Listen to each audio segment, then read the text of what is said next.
In a world where family ties often bind tighter than blood, the story of Jacob and his sons presents a complex tapestry of love, betrayal, and divine providence. Imagine a scene where a dying patriarch, surrounded by his sons and grandsons, bestows upon them a legacy that will shape the future of an entire nation. This is not just any scene. It is the climax of a story that has been thousands of years in the making. In the book of Genesis, Jacob's final words to his sons are not just a personal farewell, but a prophetic vision that sets the stage for the rise of the 12 tribes of Israel.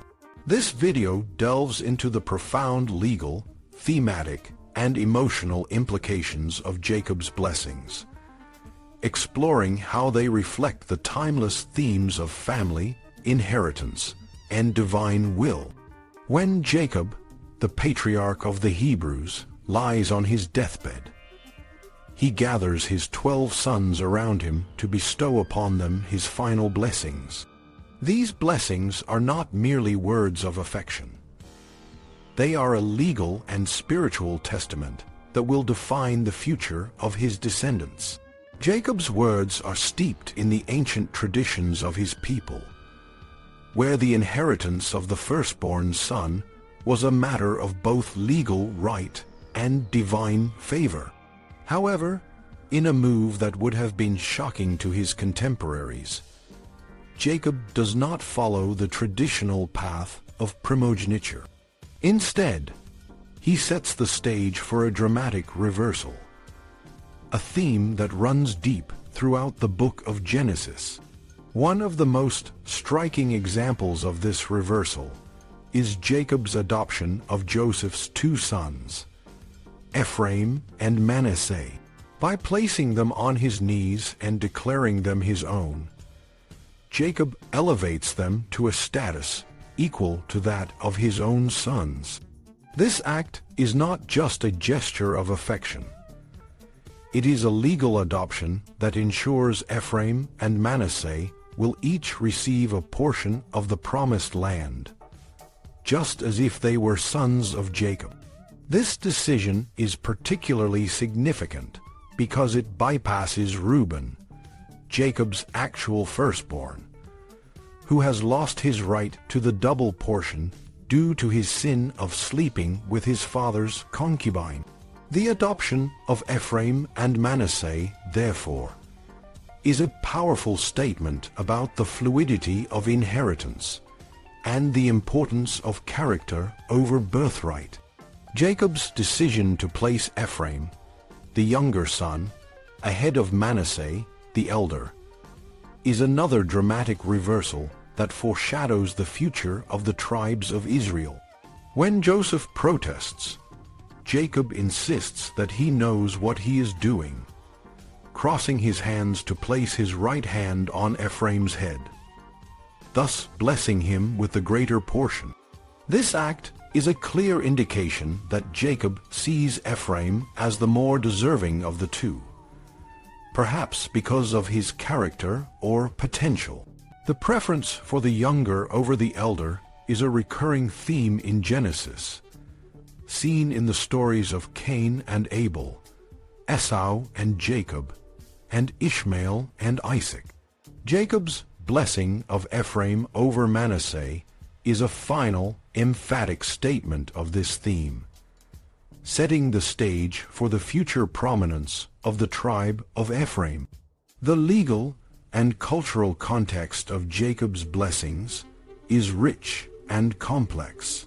In ancient Near Eastern societies, the inheritance of the firstborn was a matter of both legal right and social status. The firstborn son was traditionally entitled to a double portion of the father's estate, and this right was often accompanied by a position of leadership within the family. By adopting Ephraim and Manasseh and placing them on equal footing with his own sons, Jacob is making a profound statement about the nature of inheritance. He is not bound by the rigid rules of primogeniture, but is free to bestow his blessings according to his own judgment and the will of God. This flexibility in the distribution of inheritance reflects a deeper understanding of divine providence and the importance of individual merit. The emotional undercurrents of Jacob's blessings are equally compelling. As he blesses his sons, Jacob's thoughts are often colored by his past experiences and the relationships he has formed over the years. For example, when he mentions the death of his beloved wife Rachel, his grief is palpable. Rachel's death in childbirth, leaving behind only 2 sons, Joseph and Benjamin, is a source of deep sorrow for Jacob. His decision to adopt Joseph's sons can be seen as a symbolic way of compensating for the sons Rachel did not live to bear. This act of adoption is a poignant reminder of the enduring love Jacob has for Rachel, even in death. The blessings themselves are a mix of prophecy, personal reflection, and moral instruction. Each son receives a blessing that reflects his character, his past actions, and his future role in the nation of Israel. Reuben, the firstborn, is rebuked for his sin and loses his right to the double portion. Simon and Levi are cursed for their violent actions, particularly the massacre at Shechem. Judah, on the other hand, is given a blessing that foretells his future leadership and the rise of the royal line of David. The blessings of the other sons, such as Zebulun, Issachar, Dan, Gad, Asher, Naphtali, and Benjamin, each reflect their unique qualities and the roles they will play in the future. The language Jacob uses in his blessings is rich in imagery and metaphor. He speaks of lions, donkeys, and snakes, using these animal symbols to convey the strengths and weaknesses of his sons. For example, Judah is described as a lion, symbolizing his strength and leadership. Issachar is compared to a donkey, reflecting his tendency to bear heavy loads and submit to authority. Dan is likened to a snake, highlighting his cunning and ability to strike unexpectedly. These metaphors not only add depth to the blessings, but also provide a window into the cultural and linguistic world of ancient Israel. The prophetic nature of Jacob's blessings is particularly significant. While the blessings are given in the context of the immediate family, they also look forward to the future of the 12 tribes of Israel. Each blessing contains a vision of the sons' descendants and the roles they will play in the formation of the nation. For example, the blessing of Judah not only speaks of his personal qualities, but also foretells the rise of a royal dynasty that will rule over Israel. The blessings of the other sons similarly foreshadow the future of their tribes, including their geographical locations and their contributions to the nation.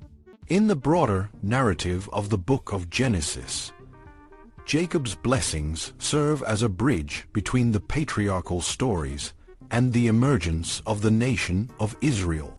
They are a culmination of the themes of family, inheritance, and divine providence that have been woven throughout the earlier chapters. The blessings of Jacob are not just a personal testament, but a divine prophecy that sets the stage for the future of the Hebrew people. In conclusion, Jacob's blessings to his sons are a rich and multifaceted testament that reflects the legal, thematic, and emotional dimensions of his legacy. Through these blessings, Jacob not only bestows a material inheritance, but also a spiritual and moral legacy that will shape the future of the 12 tribes of Israel. The reversals and symbolic acts within these blessings highlight the themes of divine providence and individual merit, while the emotional undercurrents reveal the deep love and grief that define Jacob's character. As we reflect on this ancient story, we are reminded of the enduring power of family and the profound impact of a patriarch's final words.